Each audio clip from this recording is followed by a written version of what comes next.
Hola a todos, bienvenidos nuevamente al curso de estadística inferencial.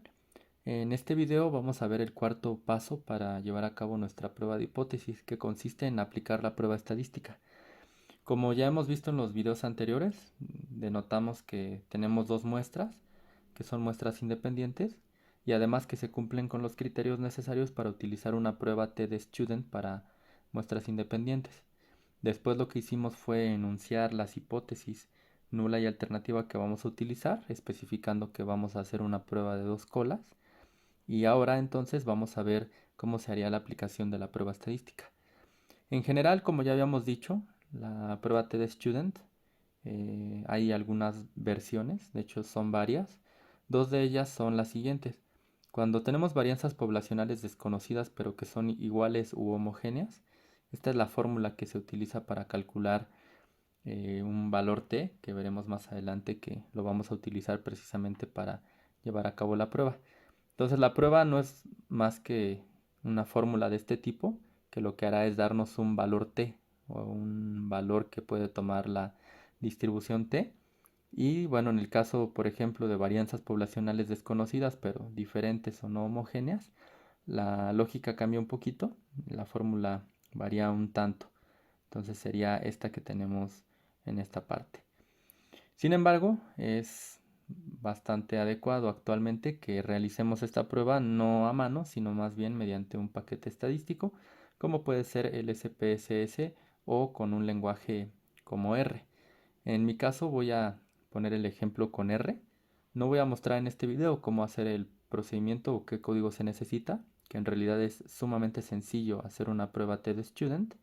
Sin embargo, simplemente voy a colocar una captura de pantalla donde se muestren los resultados que hemos encontrado.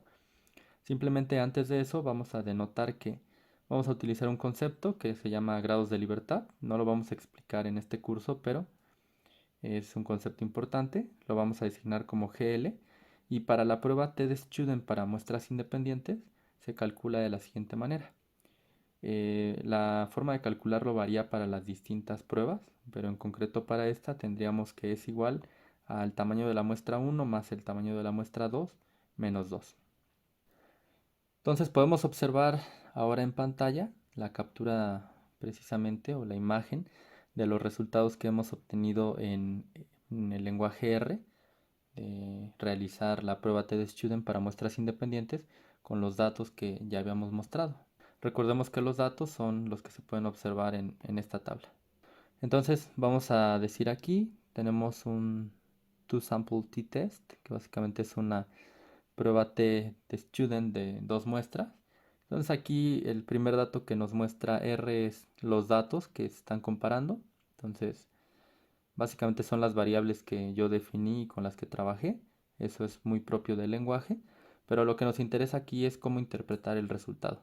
Entonces lo que vamos a tener siempre, ya sea en R o ya sea en cualquier otro programa o lenguaje, eh, es un valor t. Este es un valor que se obtiene, que es precisamente el valor de la fórmula que mostraba hace un momento. Este otro valor que es df, es en inglés degrees of freedom o grados de libertad.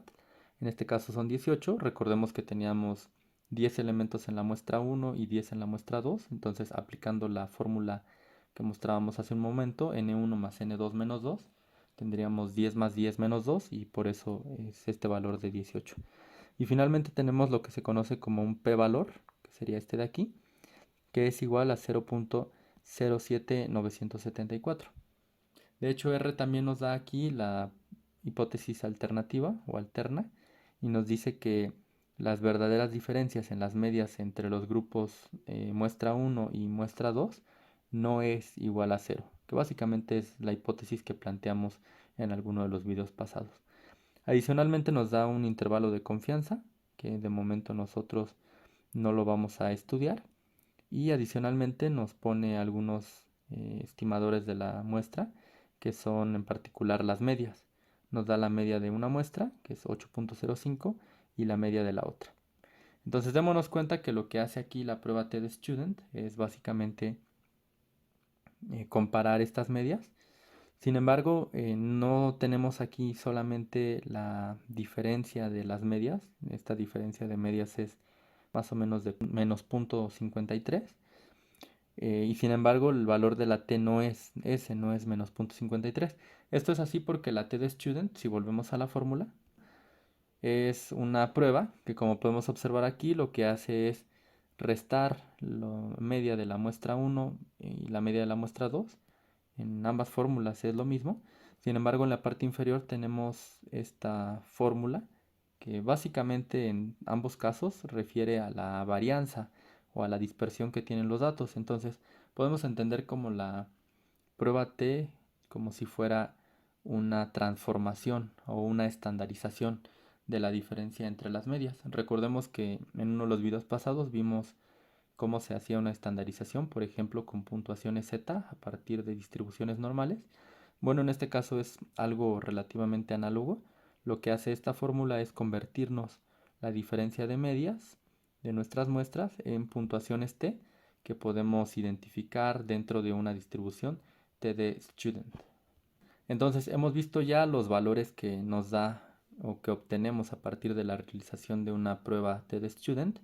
En el siguiente video veremos cómo interpretarlo y la manera en la que podemos concluir si rechazar o no rechazar nuestra hipótesis nula. De momento vamos a dejar el video hasta aquí y nos vemos en los siguientes.